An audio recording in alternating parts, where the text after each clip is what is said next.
Okay. Good evening. Thank you for those of you who didn't get the 7 o'clock message for being so patient and waiting with us tonight. This is class 1 of our first People's University that we've had back in person since COVID started. So that is something that we're very happy about. So next Thursday, tonight, we're going to be doing an introduction to the Cold War. Next Thursday at 7 p.m., Dr. Kappel will be joining us again for class 2. That's called the Wars of Containment. Then in 2 weeks, on Thursday, December 16th at 7 p.m., we'll have Dr. Joe Laker, who's Emeritus Professor of History at Wheeling Jesuit University. He'll take the helm for class 3. That's the Fall of Empires. If you don't have a schedule on your table, there are extra ones up here that have the whole class schedule for the Cold War series. And then just as a reminder, next week at Lunch with Books, that's Tuesday, December 7th at noon, we're going to have a Pearl Harbor Remembrance Day program. It was 80 years ago since Pearl Harbor happened. WVU history professor James Seickmeyer will be with us. He'll talk about the history of the United States-Japanese relations leading up to December 7th, 1941, the reasons behind the attack and the long-term significance of the attack. That, again, is at Lunch with Books, Tuesday, December 7th at noon. Tonight's instructor, we're happy to have him back. He's been with us for at least 2 other People's Universities. It's Dr. Gary Kappel, Emeritus Professor of History at Bethany College, who spent his entire professional career serving the students and his colleagues at his alma mater. In addition to teaching courses in world history, European history, military history, and the history of ideas, for many years he taught a first semester seminar in the Cold War and taught a seminar on the history of Bethany College. He earned his BA at Bethany and his MA and PhD at West Virginia University. Please welcome Dr. Gary Kappel.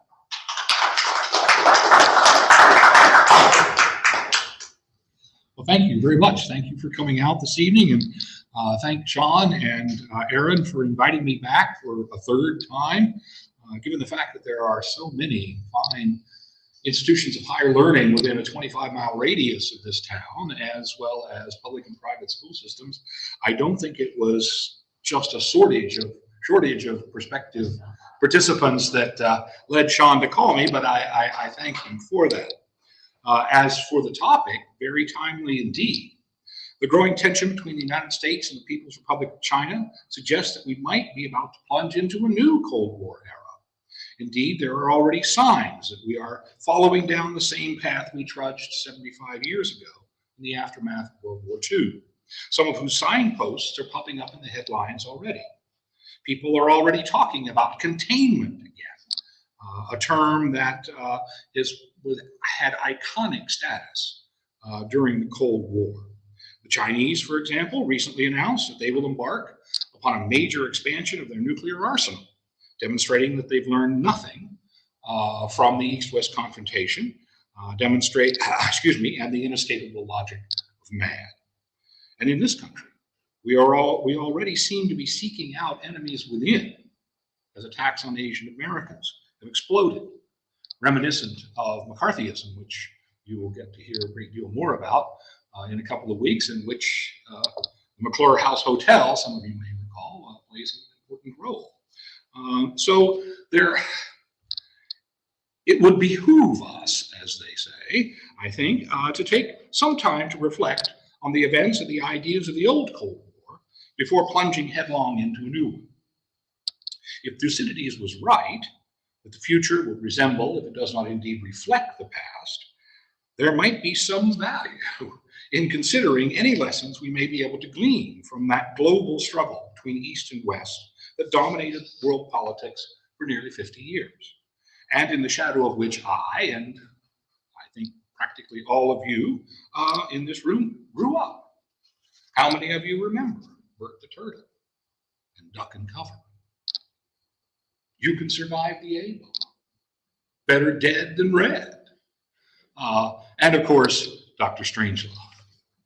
So I think it is important for us to pause for a moment in the history of our own time to look back, to see how this struggle began, and to perhaps get a grip on some of the tactics that were used by both sides in this titanic struggle, which indeed stretched on for almost a half a century and encompassed the entire globe. So let us plunge then back into the dark days of World War II and look for the seeds of this thing that became known as the Cold War. I think I've told you before, as a historian, they take the bone out of your head that lets you start where the syllabus says you are supposed to start. And so I think it's important that we get a good idea of the sort of background behind the Cold War. For starters, why do we call it the Cold War? The term itself was first applied to this struggle between East and West in 1947 by a man named Bernard Baruch, a name that you might be familiar with, who was America's representative on the Atomic Energy Commission, International Atomic Energy Commission, the UN, and whose plan for international control of atomic energy was rejected by the Russians because, of course, we would not give up our bombs until everybody else, we made sure that nobody else could get any, and then we would disarm. The Russians didn't go for that, as you might expect. But a Cold War, of course, is really any struggle between two parties, doesn't necessarily have to be countries, in which there is no actual fighting or combat between the major participants. Now, that doesn't mean that minor participants can't get involved, and that each side can, in fact, find itself in military confrontations or, more likely, sponsoring other people to have the confrontations that the two major parties, in this case, the United States and the Soviet Union, were hesitant to become engaged in. When did it start? Again, a question that historians love to bandy back and forth. Most traditional studies of the Cold War say, well, it began around the summer of 1946, maybe the end of 1946, summer of 1947. Some people say, well, not really until the Berlin blockade in 1948. Personally, I think it started a little bit earlier than that. And in fact, if you accept that the prize, the brass ring for the Cold War was control of Europe, at least initially. Now, over time, of course, it expanded outward, and as Joe Laker will talk here in a couple of weeks, you'll see how the struggle between the United States and the Soviet Union expanded to encompass the entire globe. But at least initially, the objective of the Cold War was who would control Europe, and more specifically, who would control Germany. And that question was already on the table as of June 22nd, 1941, when the German armies marched into Russia, because it immediately meant that if Germany were to be defeated, Russian armies would be drawn deeply into Central Europe. And this was not something that most people liked, but it was not the first time either, by the way. Let's not forget that in 1814, there was a Russian army in Paris, and it scared the bejesus out of everybody then, too. But the fact that the defeat of Germany would necessarily mean that Russian power would be sucked into the center of Europe was a foregone conclusion. Indeed, in December 1941, Stalin made this point to Anthony Eden, the British Foreign Secretary, when the German army was literally at the gates of Moscow before they were driven back.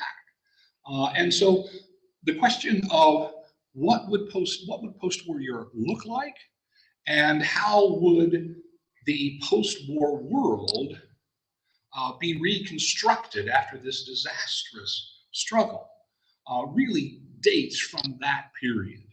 But first, we had to get rid of the glue that held the Grand Alliance together, and that was Adolf Hitler and the Nazis. Remember, the Russians were not at war with Japan until the very last days. And so it was Hitler and the Nazis, who really held this rather bizarre alliance of America and Great Britain on the one hand and Russia on the other in the struggle of the Second World War. And as we'll see, as Germany crumbled, so too did the cement which held that grand alliance together. Who started it? That's a good one. People are always interested in placing blame. And if you ever raised children, you know that if you had two of them and there was a problem, it wasn't my fault, it was the other one, back and forth and back and forth. And this game has been played by historians for generations. Indeed, I consider this sort of thing the Historians Full Employment Act for my profession. Because every generation we have to go back and look at the things and see if we can't tease out new ideas. E.H. Carr once said that history is the unending dialogue between the historian in the present and the facts of the past. And since the historians change every generation, that dialogue changes as well.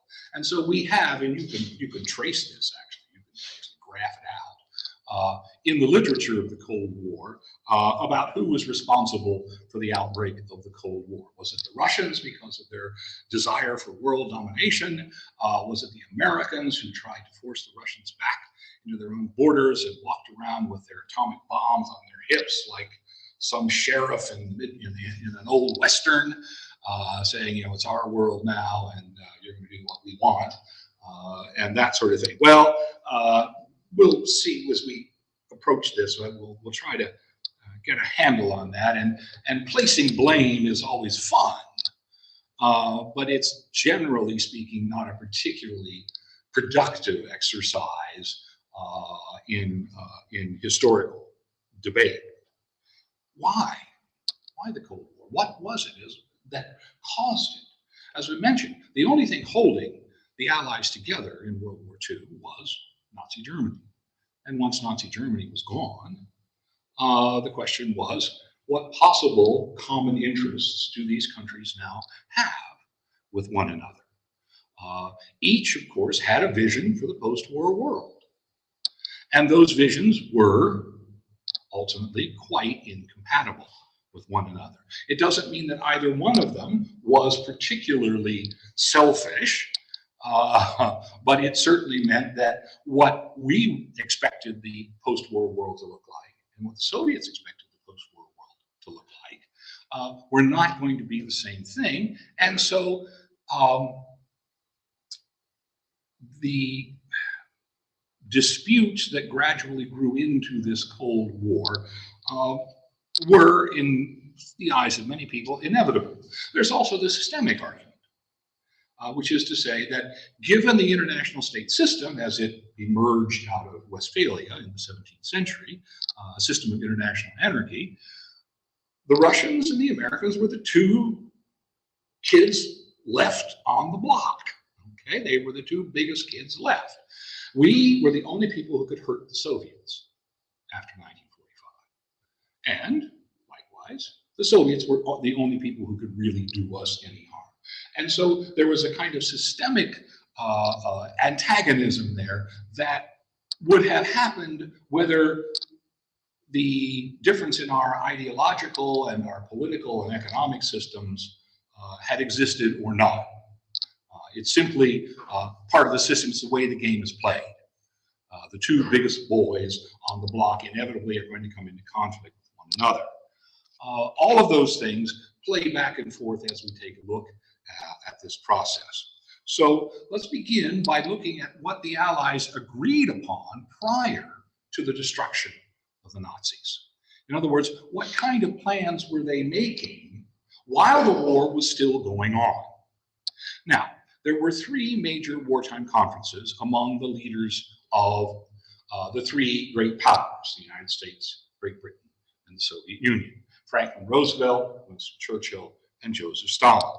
The first was held in late November 1943 in Tehran, of all places, because Stalin refused to leave an area that was not under the direct control of the Red Army. his argument was he was, unlike Roosevelt and Churchill, he was actually the military leader of his country as well as the political leader of his country. It's also true that he flew once and got terribly airsick and decided he would never do that again.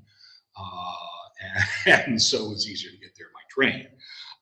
The second, of course, was at Yalta in February of 1945. Again, in the Crimea, in the Black Sea, Roosevelt, a man who was frankly dying, flies all the way across the Atlantic through the Mediterranean to meet Stalin in the Crimea. And then the final conference, after the Germans had surrendered, a few weeks before the Japanese, Potsdam, just outside Berlin, this time with some different characters. We'll talk about that in a minute. Tehran in November 1943 took place at a point when it was clear that the Allies were going to win. We don't know how long it's going to take yet, but it was no longer any real question whether the Germans would be able to hold out. Roosevelt had already announced unconditional surrender, that it would mean the complete destruction of German power. And at Tehran, it was agreed that in the aftermath of the war, Germany would be dismembered and rendered, if not helpless, certainly incapable of doing what it had done in the past. At one point, Stalin suggested that the first thing that should happen is we take 50,000 German officers out and shoot them. Roosevelt said, that sounds like a good idea. Churchill was incensed. He said, whatever else you may think about these men, they're fighting for their country, and I will not be part of this sort of thing. And so Roosevelt said, well, would you settle for 49,000? And Churchill got up and left the table.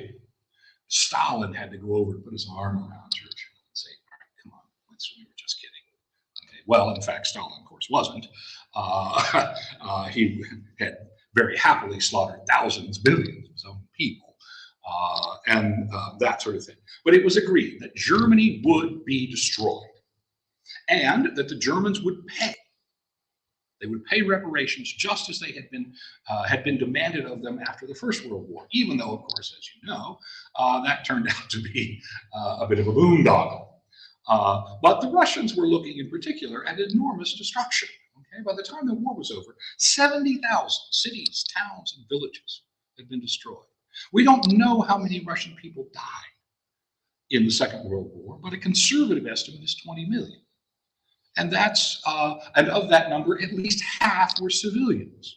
Now, if you go to the World War II museum or memorial in Washington, D.C., you see that very moving wall just filled with stars.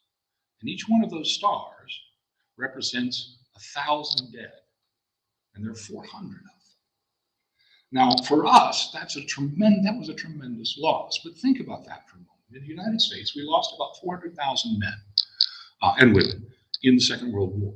The Russians lost 20 million and more. So did Sweden. By the summer of 1943, people were being killed at the rate of about 1 million a month worldwide. And there were some, including Roosevelt, who said, look, we can't do this anymore. Okay? This is no longer a viable way of settling our disputes. And so we've got to find something else. And his solution was the United Nations. And we'll talk a little more about that in a minute. But at Tehran, things went really pretty well.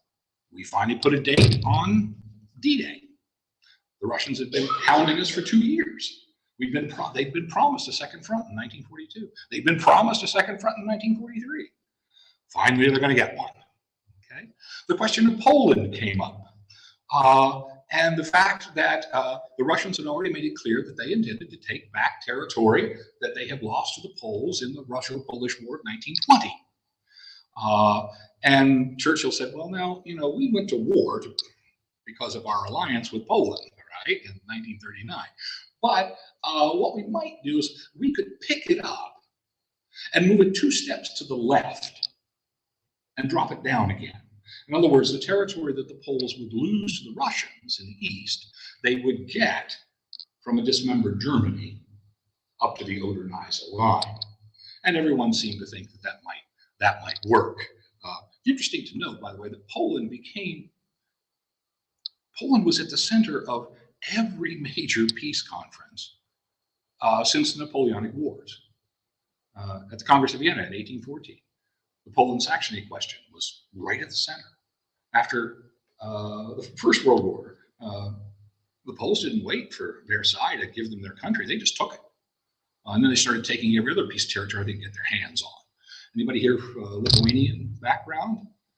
Where was your capital between 1920 and 1939? It wasn't in Lithuania. It was in Poland. Okay, that sort of thing. And as we'll see, Poland became one of the first battlegrounds, if you will, if you can use that term, in the Cold War because of that sort of thing. But in Tehran, everybody seemed to be in pretty good shape on that. Roosevelt even said to Stalin, privately, American troops will be out of Europe in 2 years.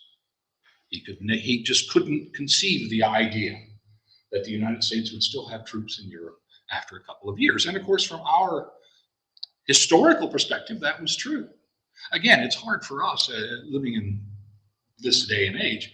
There's never been a time in your life where we didn't have between 1.5 million and 2 million men and women under arms, with troops stationed all over the world. That's one of the most defining characteristics of the Cold War, that the United States completely reversed its historical perspective on standing armies and international engagement. And we'll see how that took place in the crucial 45 to 50, that sort of thing. So everybody went home from Tehran feeling pretty good. Okay, Roosevelt thought he charmed Stalin. Stalin got his second front. Churchill felt he was still in the game. But things began to go south fairly quickly. And a European Advisory Commission was set up in London to begin to discuss post-war arrangements, first and foremost, zones of occupation for Germany. This was a practical matter because we didn't want armies clashing with each other as we said, Germany was going to be destroyed. It would be completely overrun and occupied. And we didn't want our troops coming into combat with one another. My father was actually in the Russian zone on May 8th, and he and his boys had to pull back a little bit because they had actually advanced a little bit over the line, that sort of thing. But the idea was the Russians would get the eastern third, the British would have the northern third of Germany, the Americans would have the southern third of Germany. Churchill then insisted that the French be included because he found out about that idea that the Americans would be gone in 2 years and he would be left alone to face the Russians.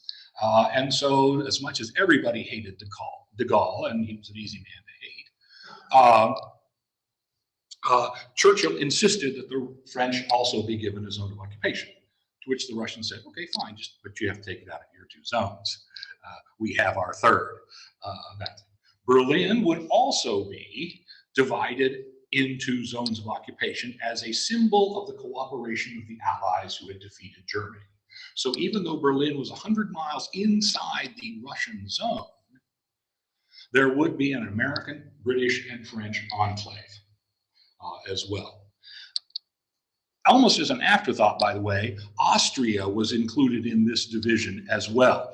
Austria was weird because we considered it the first victim of Hitler's aggression, the Anschluss of 1938, and you all have seen The Sound of Music, and Maria von Trapp sailing across the Alps, that sort of thing. In fact, the great majority of the Austrians welcomed the Anschluss. And so while the Allies considered Austria the first of Hitler's victims, after the war, we undid the Anschluss, but we treated Austria as a defeated power in the sense that it was occupied in 4 separate zones as well as the city of Vienna.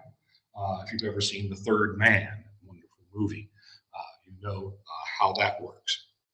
So that was being worked out in London as the war progressed throughout 1944. Churchill kept saying, we've got to meet the Russians. We have to shake hands with the Russians as far east as possible, because Stalin had made it clear that when the war was over, each side would impose its own social, political systems on those territories occupied by their armies. And indeed, we in the West had already done that in Italy. We had frozen the Russians out of the Italian surrender, and they had no role in it.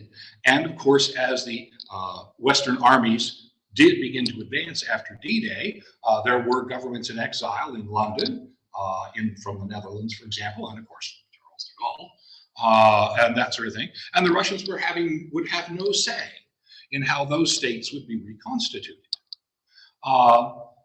Stalin can be forgiven, I think, for thinking, well, maybe you guys going to do that in your zones, I'll do that in mine. Churchill began to get very nervous. He went to Moscow in October 1944, and he tried to cut a deal with Stalin. He said, look, in Romania, you guys will have 90% influence, we will have 10. In Greece, we'll have 90% influence, and you will have 10. In Bulgaria, 75 Russian, 25 West. Yugoslavia and Hungary would be 50-50. He wrote this down on a piece of paper, slipped it across. Stalin looked at it, check mark on it, slipped it back. Churchill said, maybe we ought to destroy this paper. And Stalin said, no, you keep it.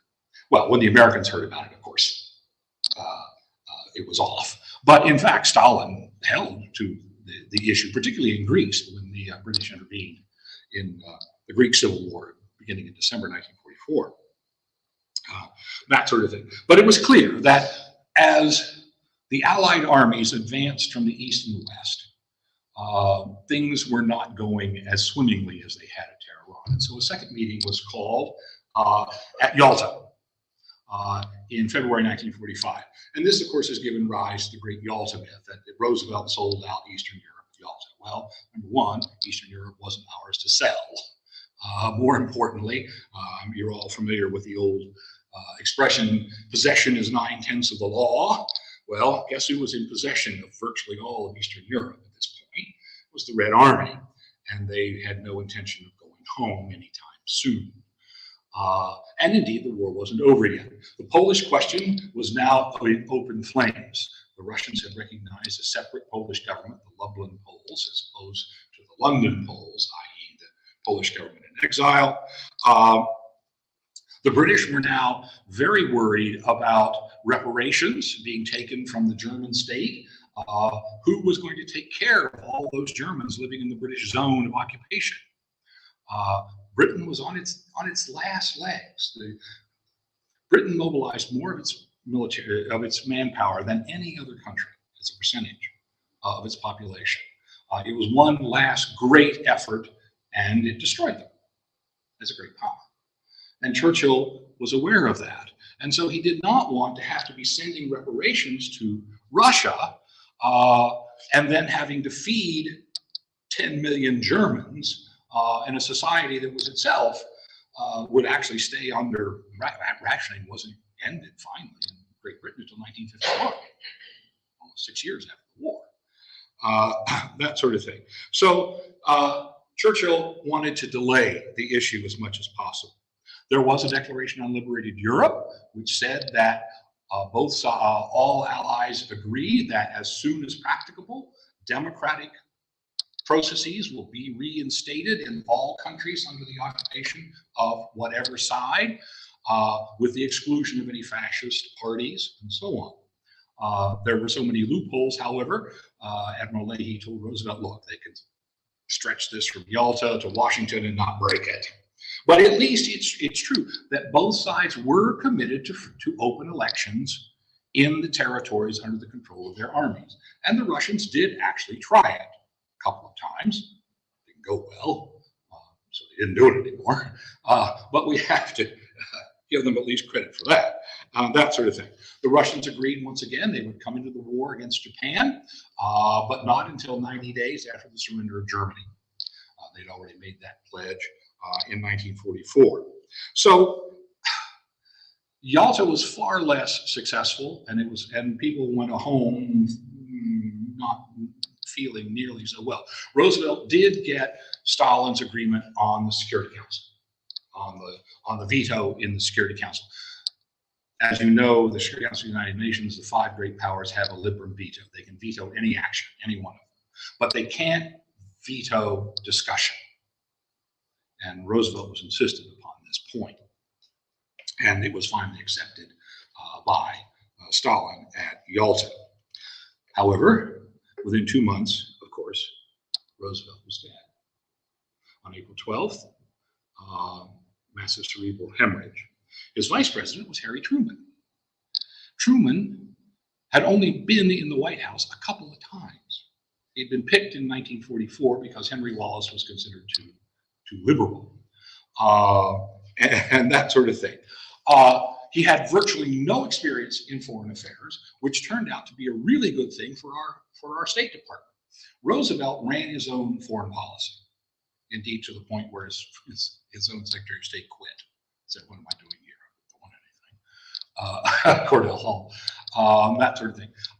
Truman was far more willing to listen to the experts in the State Department, and they were far more anti-Russian than Roosevelt. Roosevelt was convinced that only cooperation between the East and West could avoid yet another disaster. And this, by the way, was before the bomb. Roosevelt died before the bomb was even tested.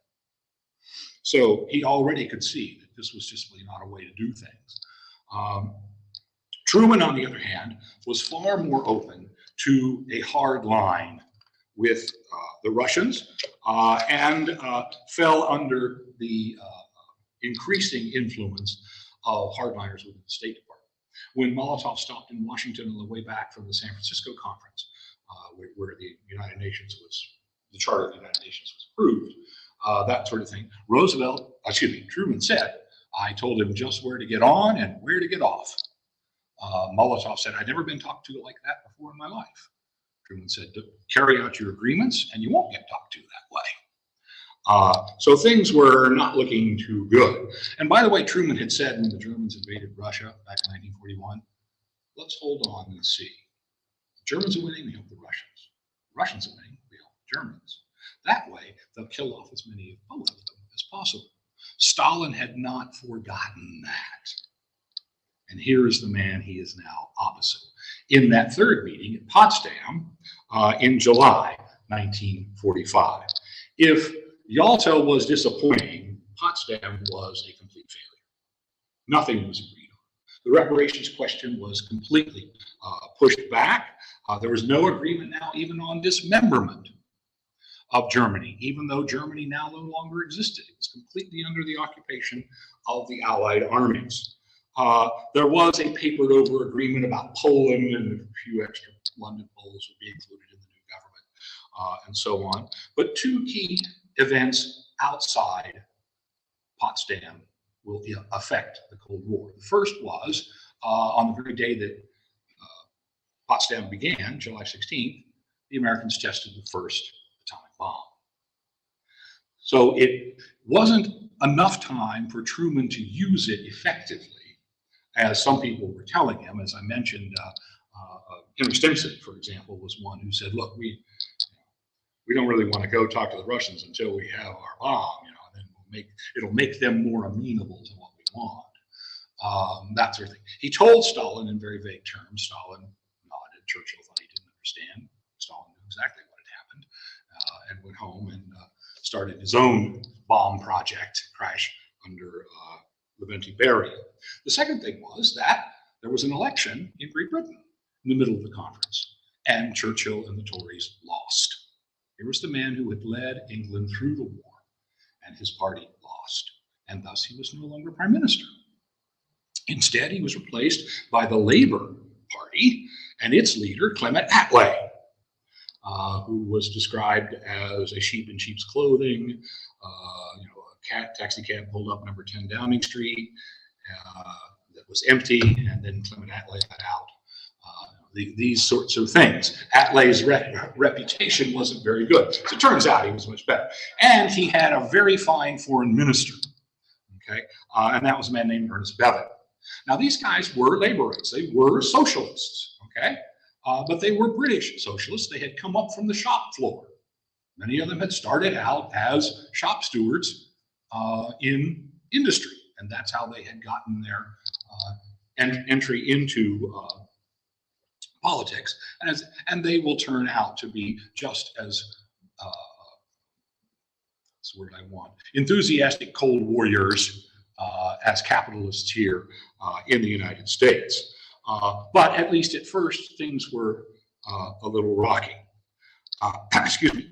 The Russians again announced that they would enter the war against Japan as soon as they could. And the Potsdam Declaration was issued saying the Japanese can surrender or face terrible destruction, the likes of which you have never seen. 2 weeks later, Hiroshima. 2 days after that, the Russians declare war on Japan and invade China.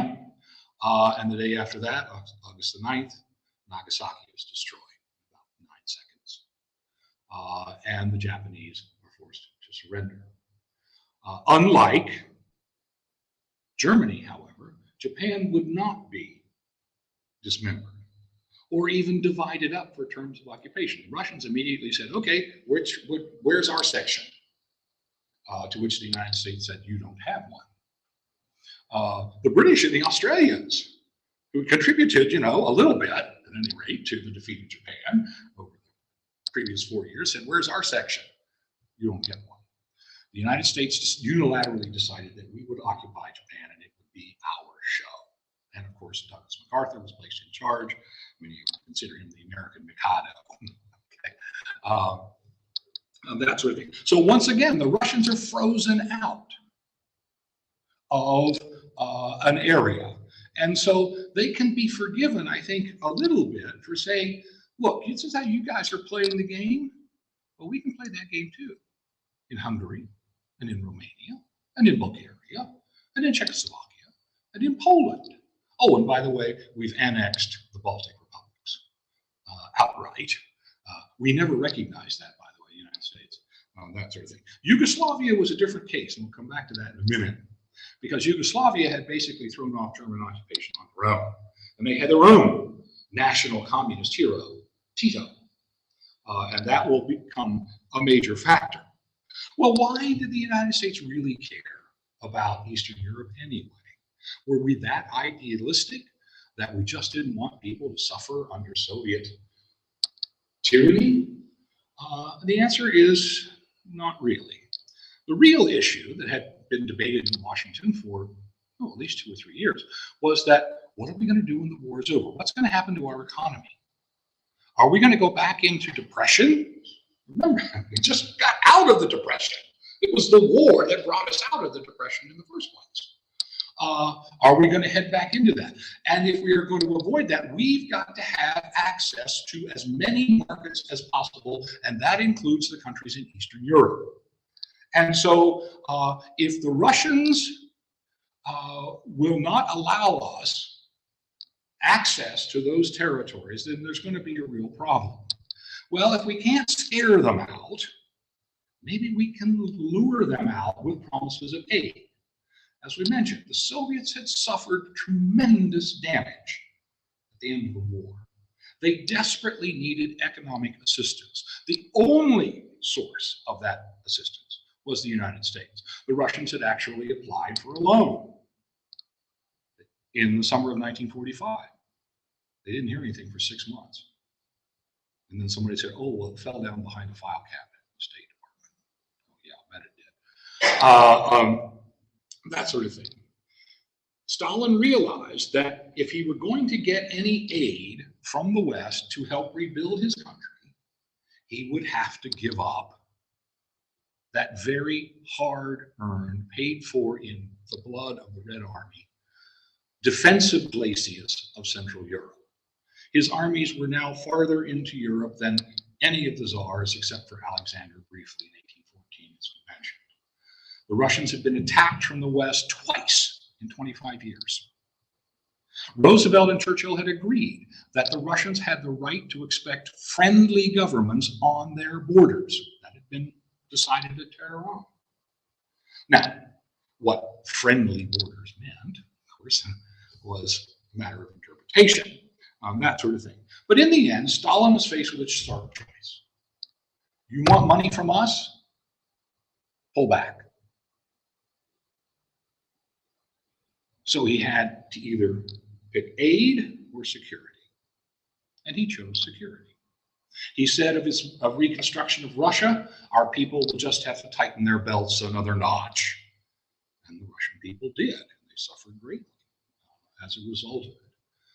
But rather than give up that glacis, that defensive perimeter that had been won at such tremendous cost, we're not going to play the Western game.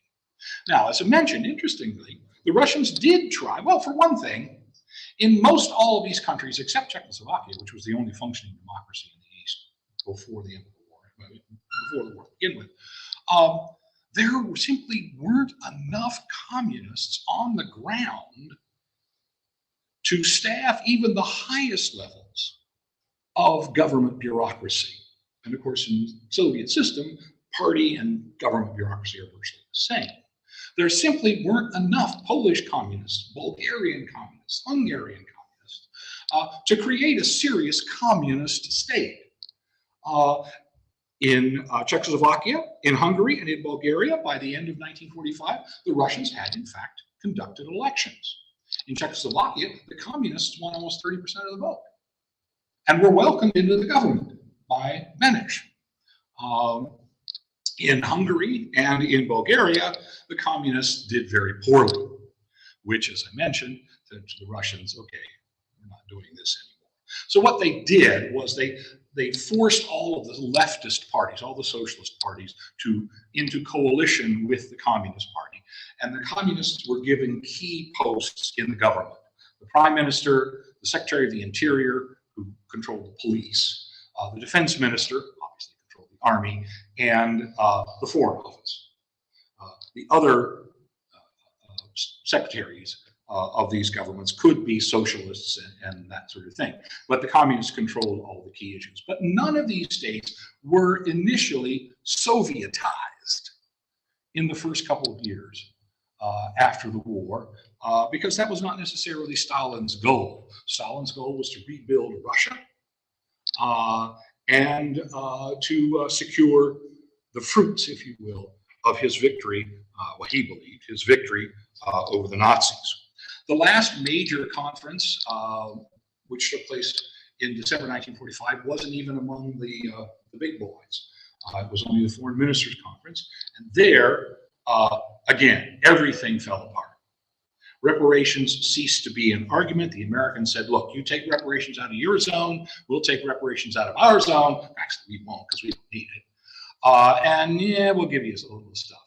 The reason being, of course, that most of the German industrial plant was in the West, and the Russians desperately needed. They were busy tearing down anything that it wasn't taking anything that wasn't nailed down in Eastern Germany at this time. They literally were digging up the sewer lines, pulling the plumbing out of buildings, tearing down what was left of the factories, and shipping them eastward on flat cars, where they sat on sidings for years until they simply rusted away, because somebody forgot to bring the blueprints of how to put the factory back together. That sort of thing. After about 6 months, when it became clear that there was not going to be any agreement on this, the Russians stopped this kind of looting, and because they realized they were going to have to rebuild East Germany on their own. Now, technically, there was something called the Allied Control Commission, which consisted of the 4 occupying powers, and it had the authority over the entire former German state. Again, as we said, Germany was to be dismembered, but nobody had decided how yet. That was to happen at the peace conference. Guess what, folks? There never was a peace conference at the end of World War II. Indeed, the closest thing there ever was to a peace conference was the Helsinki Conference in 1975. That sort of thing. And so each side very quickly began to work towards incorporating their Germans into their system. And indeed, Germany, as I said, became the brass ring of the early days of the Cold War. If we couldn't control all of Germany, then we would not let the Russians do it either. Likewise, if the Russians couldn't control Germany, they would not allow us to get our hands on that. The possibility of a united but neutral Germany was floated a few times, but it never really made a whole lot of sense, because both sides, frankly, were not interested. And of course, we had the Europeans themselves. Nobody in Europe was sad to see Germany divided. A French diplomat said, "I love Germany. I thank God there are two of them."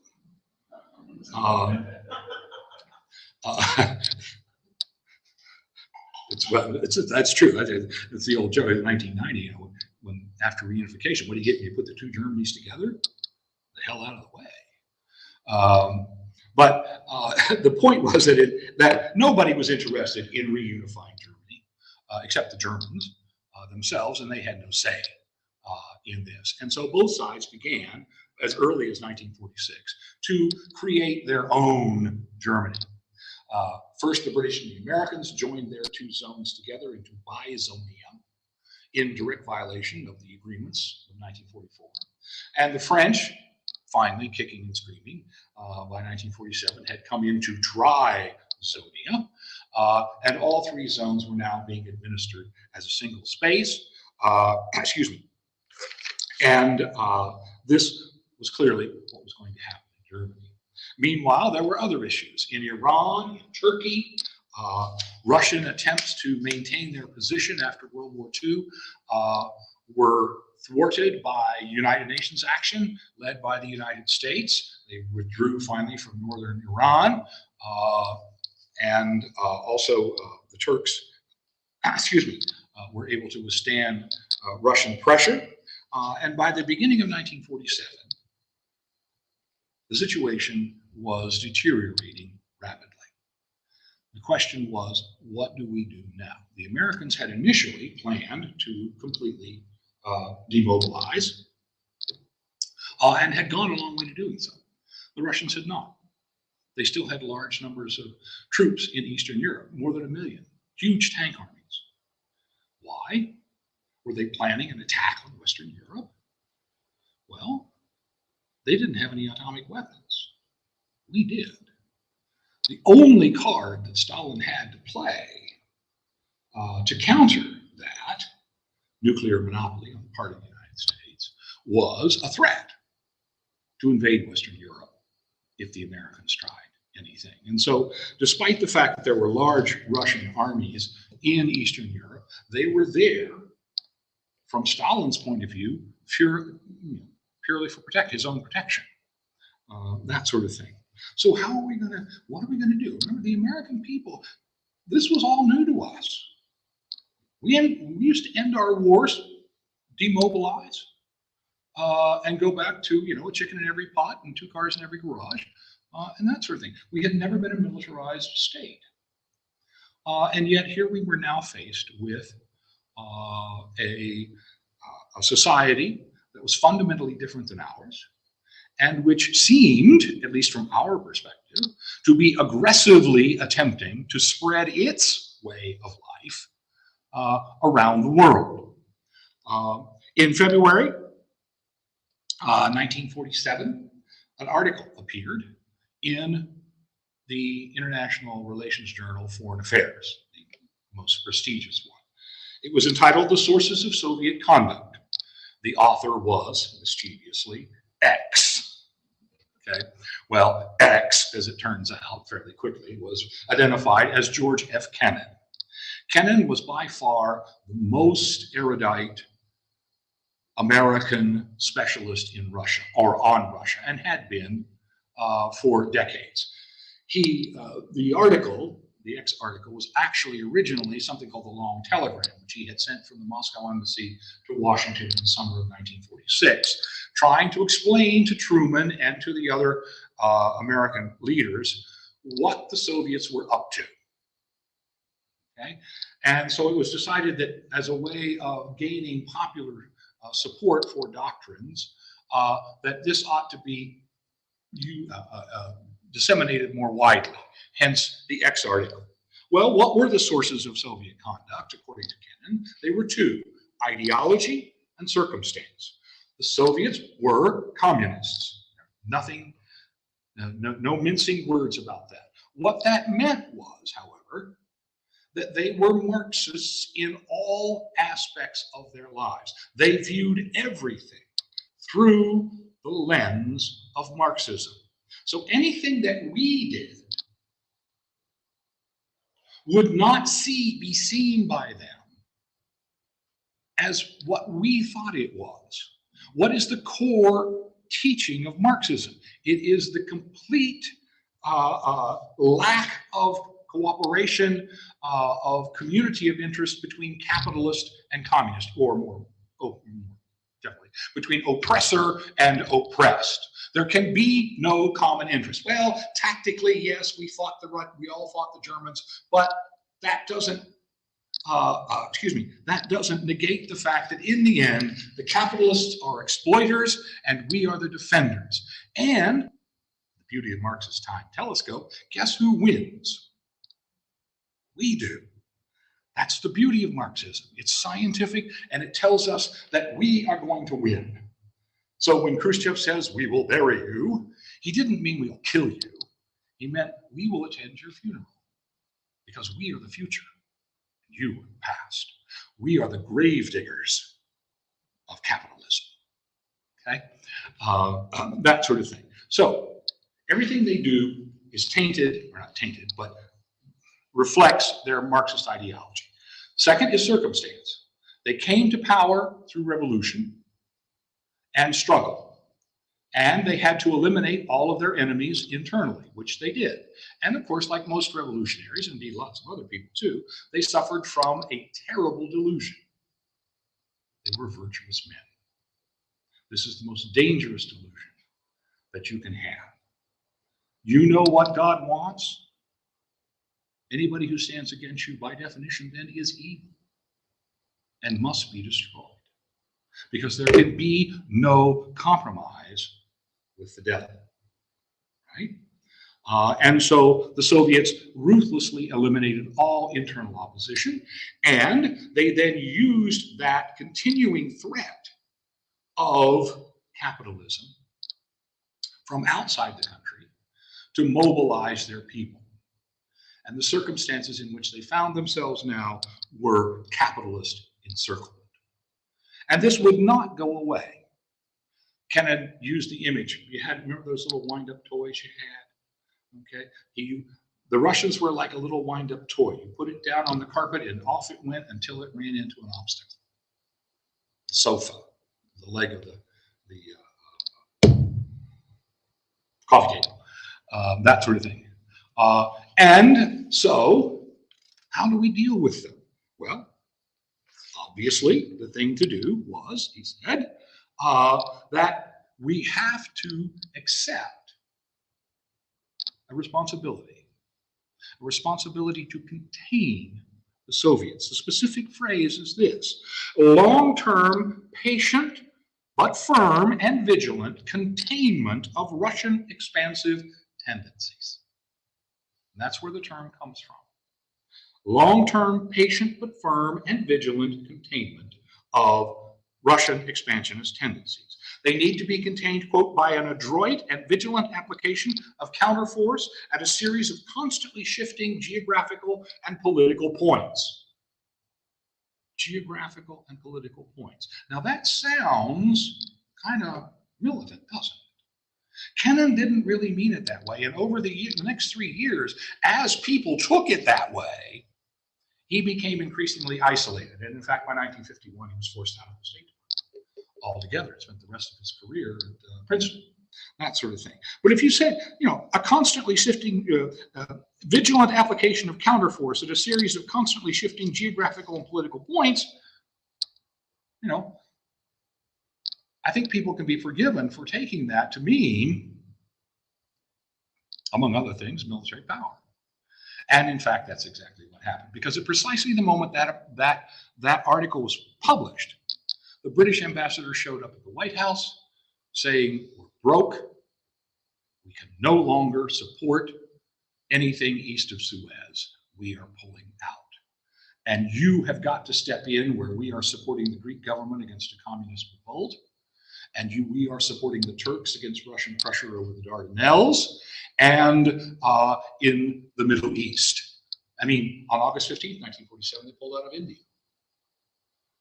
What are we going to do? How are we going to do this? Truman gathered his advisors together.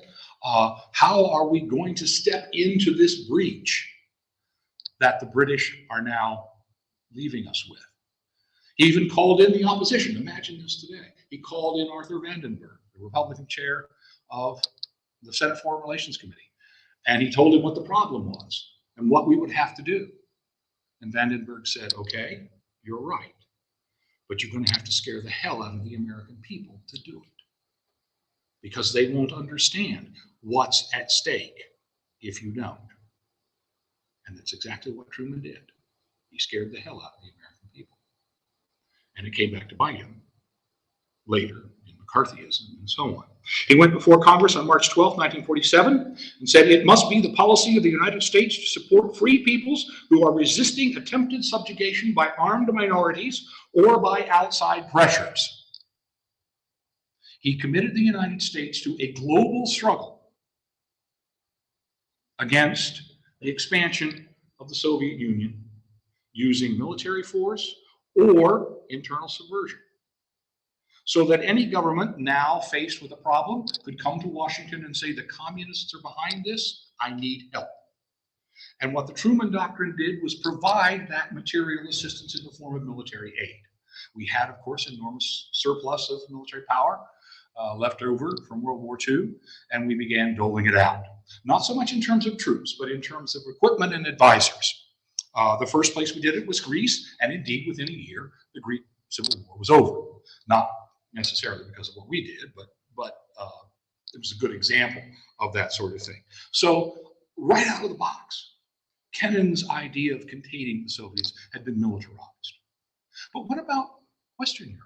What about France and Italy, where the communists were now polling up to 30% of the vote in free and fair elections? Why? Because the economies of those countries had not recovered. They were still stalled.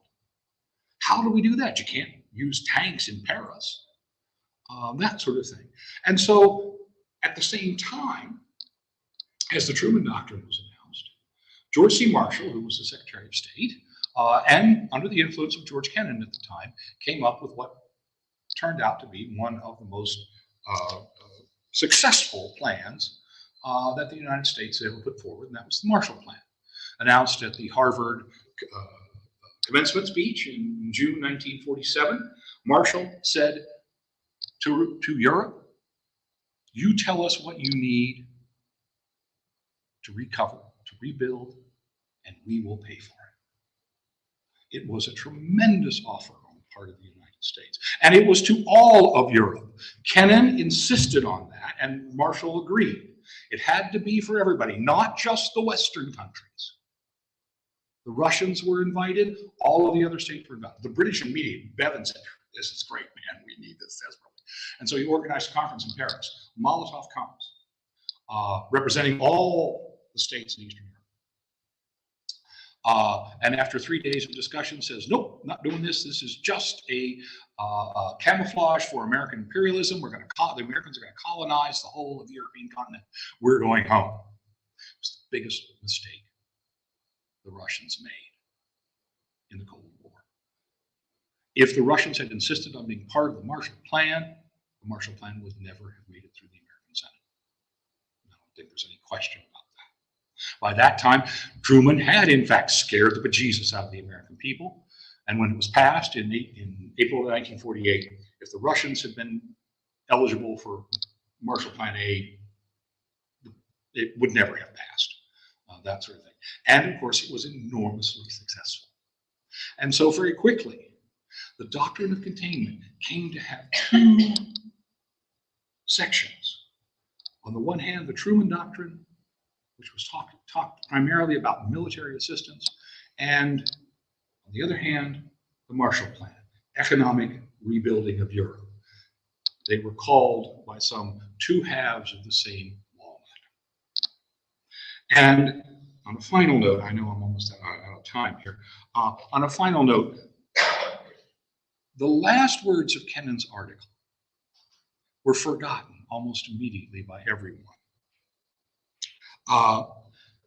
And over time, of course, as we'll see in our next lecture, the American people and lots of other people in the world will come to pay a fairly heavy price. Kennan said, all we really have to do to defeat the Russians is, quote, measure up to our own best traditions. You see, Kennan saw this as a political struggle, not a military struggle.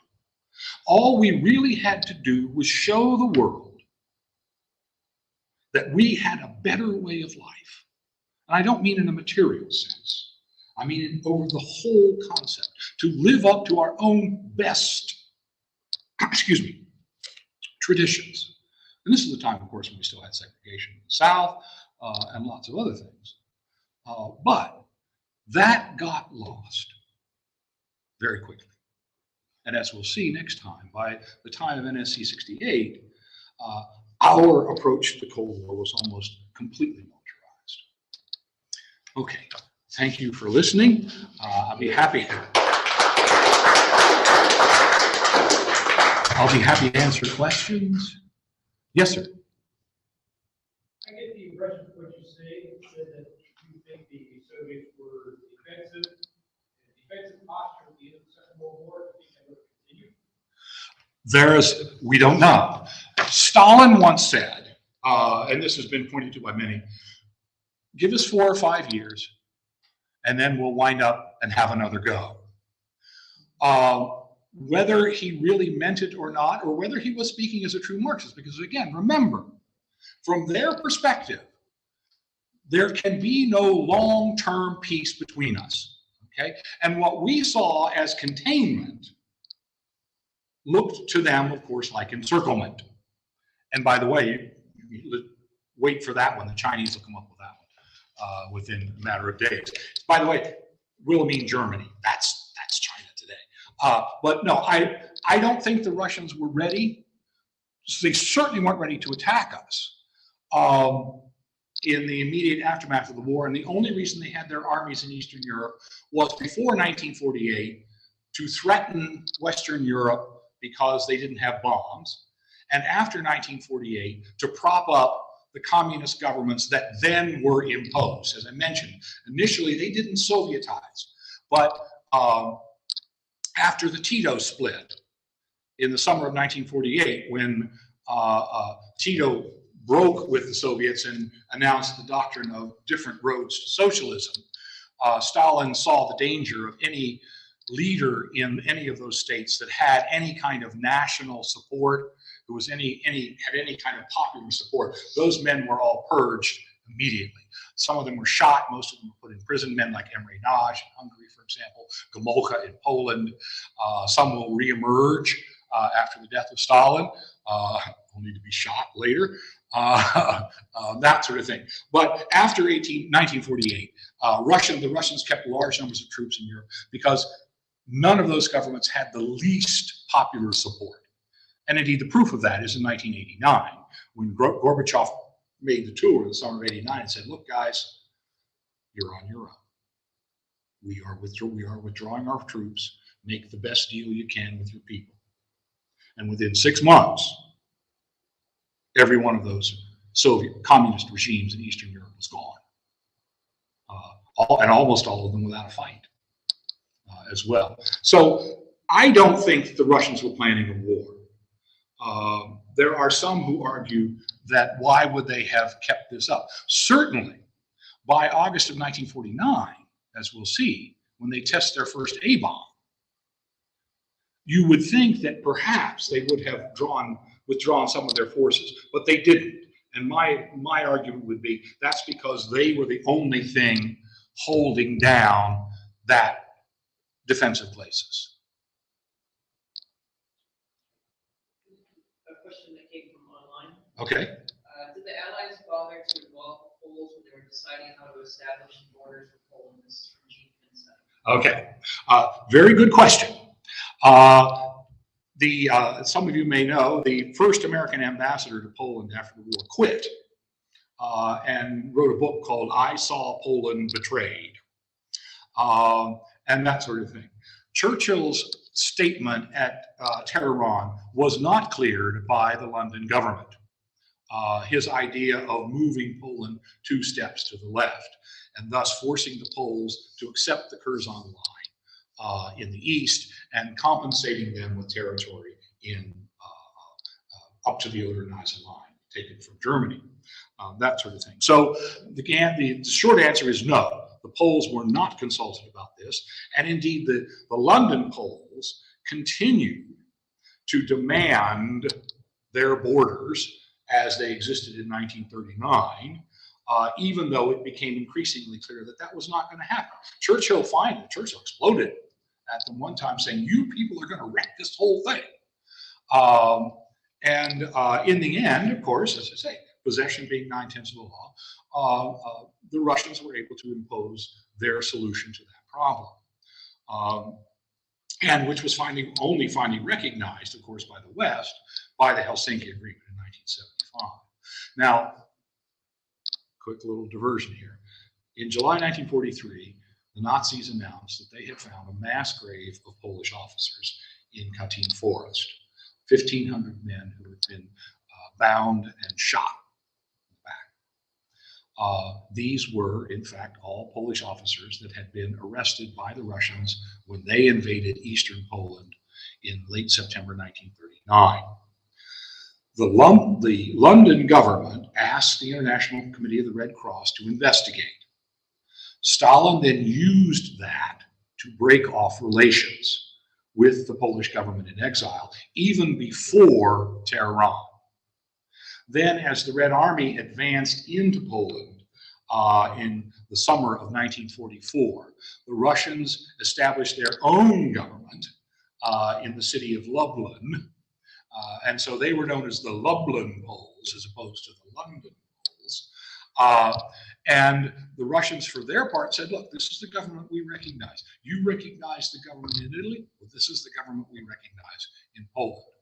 And the Lublin government was very happy with the Curzon line as being the eastern border. Why? Because they were, of course, the creature of the Soviets. And the London government never agreed to it really completely. And the question about what the Polish government would look like after the war, basically the decision was the Lublin Poles would form the basis of the government, and several unnamed players from the London government would be added into the mix.